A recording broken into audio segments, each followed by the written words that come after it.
Hi friends, welcome back to my channel. I know it's been quite a while.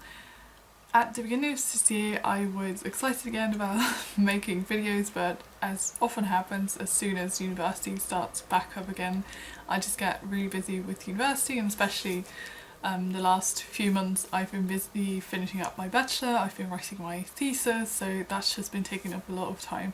I've also just been busy with a lot of administrative stuff. Like, I studied abroad last year and I still didn't have my grades like about a month ago. Even like it took almost an entire year to get my grades verified by my Dutch university, so yeah, that was just a little annoying and just took so much effort, and I've been contacting so many people and nobody really knew anything, and that was just kind of annoying.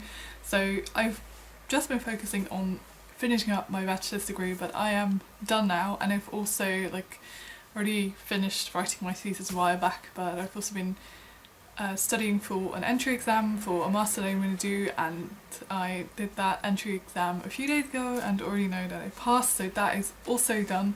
So now I'm finally now I can finally focus on other things, including languages again.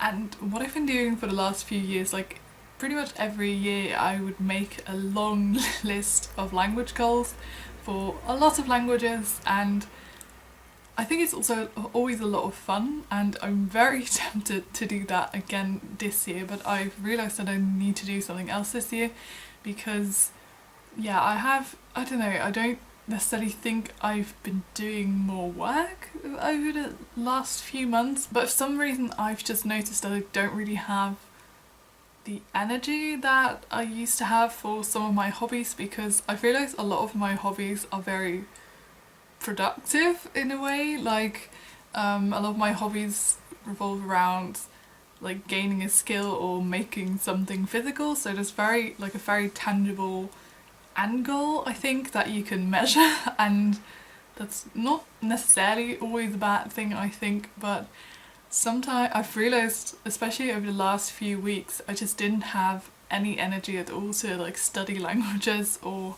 do any of those other things as well, and I realised I just needed to do things that like just things that I would do for the fun of it, and that would literally be all. So I've been gaming a little bit more, and I've been making jigsaw puzzles, like one of those things that there's clearly like the goal is just to finish the puzzle, but that's it, like it's you just do it for the fun of it, and I've been enjoying it, and I think it's been good to just not push myself to reach a certain goal always.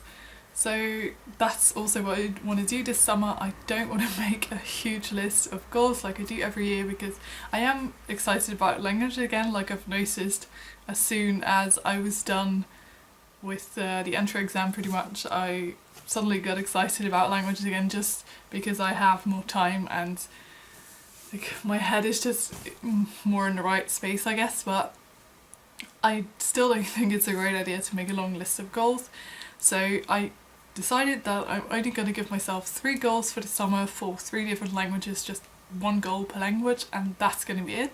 And 2 of those goals were actually already in my list of goals that I made for the beginning of this year. I don't remember even if I mentioned those on this channel, but one of those goals was that I wanted to read a Swedish book, and I would very much like to read this one, En Ö i Havet by Annika Thor. I've read the second book in this series for some reason as a kid several times, really enjoyed it, and I would like to read this one as well, and it's a kid's book, so it shouldn't really take me too long, I think. I am currently still reading another Swedish book, which I started to read it for like a class that I took like in 2019, like from October to December, and I still haven't finished it.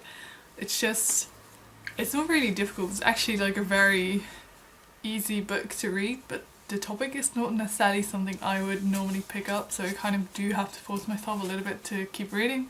But I want to finish that first and then just read this one, and that's going to be my only Swedish goal for this summer, even though I'm very tempted to now just add a lot of other goals, but I'm not going to do that. Then my second goal is for Faroese. This was also on my year-long list of language goals, and that is to finish the online Faroese, what is it? faroesonline.com course, I think.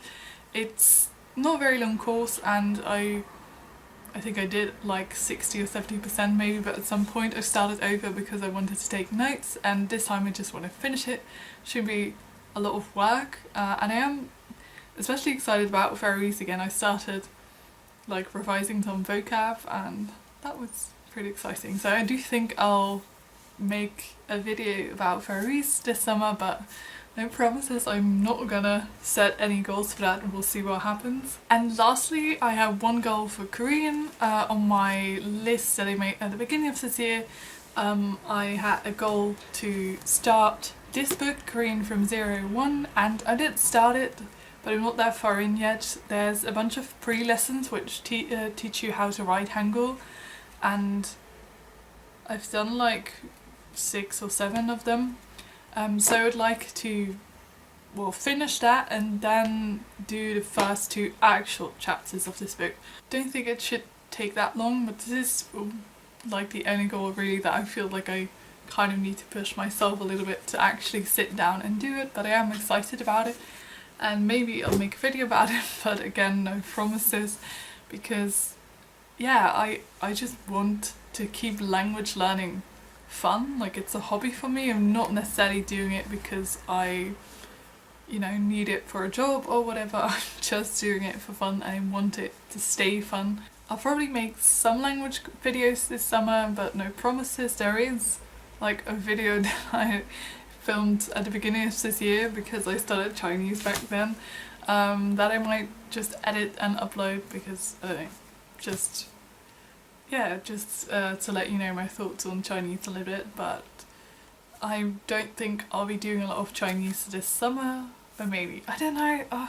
I'm very tempted, like I said, to just make a giant list again, but I just don't need to do that. I just shouldn't do that, and just let myself, you know, decide from day to day what I feel like doing, because I always end up doing a lot of productive stuff anyway, even if I don't give myself goals, so I don't necessarily need them always. I'd be very curious to hear if you've made any language goals for this summer, or just other goals in general. Let me know in the comments down below, and maybe I'll see you next time. Bye!